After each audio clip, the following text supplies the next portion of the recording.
What's a good word, everyone? It's your boy DKB here. I just want to say thanks for all the support. The channel's been steadily growing, and the number you see below, you can drop a text, shoot a voicemail, any ideas, topics, collabs, etc. you guys want to see. I'll include them in future videos and live streams, and I'll catch you again. Peace. What's a good word, Jets fans? It's your boy DKB here, and we're finally having this conversation. Tyrod Taylor for QB1 in 2025. And realistically, I feel like this is a conversation that could have been had a couple weeks ago when we were eliminated from playoff contention. And I recall actually making a video about starting Tyrod Taylor right then and there, see how he melds with this roster, see what kind of connections and chemistry he has with the guys that we foresee being part of the core or supplemental pieces that will definitely be on the roster in 2025, and then how you could build on that, right? Because if you're going into next year assuming him to be QB1, you want to make sure that when you're thinking about draft, when you're thinking about free agency, you can support him with the best kind of players that help him out. And of course, coming off this Bills game, one of the things that really stood out to me is the fact that Tyrod Taylor coming out onto the field got huge. He was just showered with praise and love from Bills fans. And the AFC East, rivalries can always be a little bit souring, I would say, to put it lightly, where you're not necessarily looking to show love, right? You want a bloodbath out there on the field for, lack of better words here. But ultimately, this move is starting to get supported by, analysts around the league, Jets analysts specifically, and beat writers, and then just other outlets that are picking up on the Jets situation. And Connor Hughes spoke on this, and he kind of touches on both sides, the positives of having Tyrod, and then, of course, the flip side when it comes to health and such. But hearing his thoughts here real quick, he says, I genuinely believe that the best person they can turn to if they choose to move on from Aaron Rodgers is Tyrod Taylor, who's under contract for 2025. Taylor's your quintessential bridge quarterback, someone who teammates absolutely love. He is someone who can hold down the fort of an offense. He is someone who will electrify fans with his legs and his ability to take deep shots. On the flip side, he's not perfect. There are absolutely durability concerns, but he is somebody the Jets can rely on. I still think that Tyrod Taylor can get the Jets to the playoffs next season. And this is the focal point, right? If I take a look at Woody Johnson, and if I'm thinking about Woody Johnson, and I according to what we've seen, we know him to be a guy that pays attention to the media and pays attention to all these kind of things from an online setting. If you're looking at NFL news as a whole and you're looking at teams that are going to be in the playoffs, you have your consistent guys, your Chiefs, you have your Bills, but then you're looking at two interesting teams like the Commanders, you're looking at Broncos, a third team is that you're looking at the Chargers, right? And obviously, it's highly unlikely you find a Sean Payton or you find a Harbaugh floating around out here to help pick up your team in a 1-2 year turnaround, but I'll die on this hill that this still looks and feels like a competitive roster to me, just looking at the individual pieces, at the individual key positions that you generally want to have top tier talent at.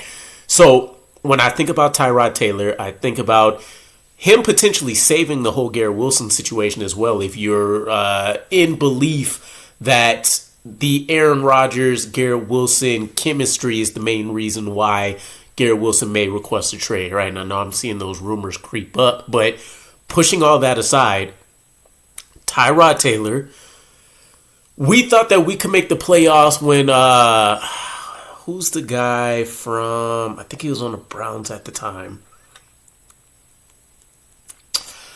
The name is escaping me, and it could have been Tyrod Taylor this whole time, but I feel like there's a different name that I'm thinking of. But nonetheless, there was a different QB, let's just say a different backup QB. And I remember when we were still doing the Jets Flight Squad podcast, we were talking about there's one or two backups out there that could have pushed us to the playoffs. Who knows how far we would have got, but we would have been in the playoffs, which is huge for us. So this is another one of those same situations. Tyrod Taylor's skill set, if you think back to off-season, OTAs, training camp, there were a number of days where every time you heard Tyrod Taylor get mentioned, it was he throws a beautiful deep ball. He's connecting with guys consistently.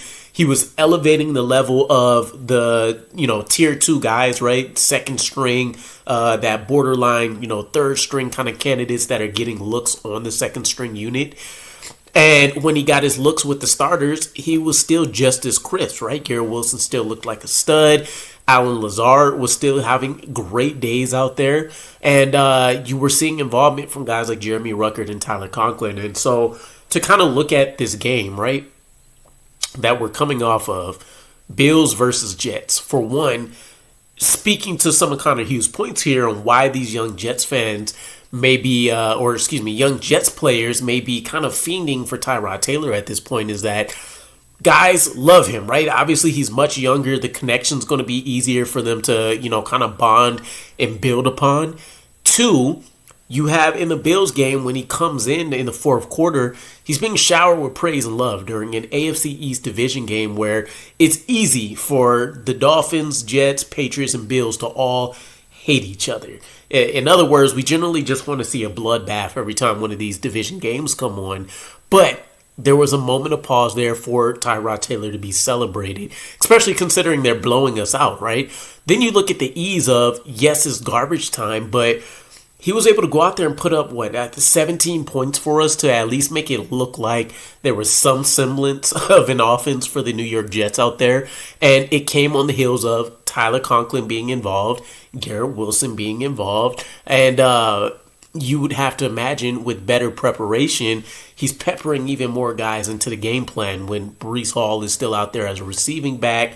Isaiah Davis looks solid in that role, and even Braylon Allen brings some potential in that same role. So I'm all for it, right? When you talk playoffs, when you talk consistency, when you talk, some core skill sets that you can rely on, his deep ball, his general ability of not turning the ball over, his ability to use his legs in the proper situation while not just looking to run first when pressure builds, and then ultimately his ability to involve all of the guys that are generally starting or being core backup guys or role players within the offense on any given week.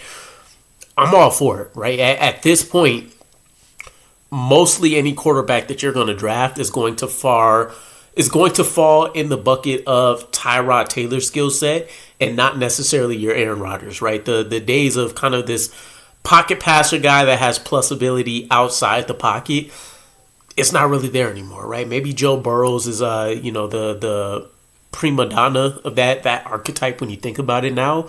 But you're not just going to find a Joe Burrow out there, right? So if I'm looking at a potential lineup next year of Tyrod Taylor, I'm looking at Jordan Travis, I'm looking at potentially another free agent, which, I saw the rumors that we would be in the quarterback market for free agency again this year. And then, of course, you're looking at the draft where maybe you're drafting in day 2 and not necessarily in the top 10 based on how quarterbacks look as of right now. I'll take that all day, right? 2 potential veterans again, Jordan Travis and another young rookie draft pick battling for that third QB spot while one hopefully gets stashed on the practice squad. So let me know what you guys think, right? Ultimately, I think just on the factor alone that Tyrod Taylor potentially saves Garrett Wilson, I'm all for it. But let me know what you guys think, and I'll catch you again. Peace.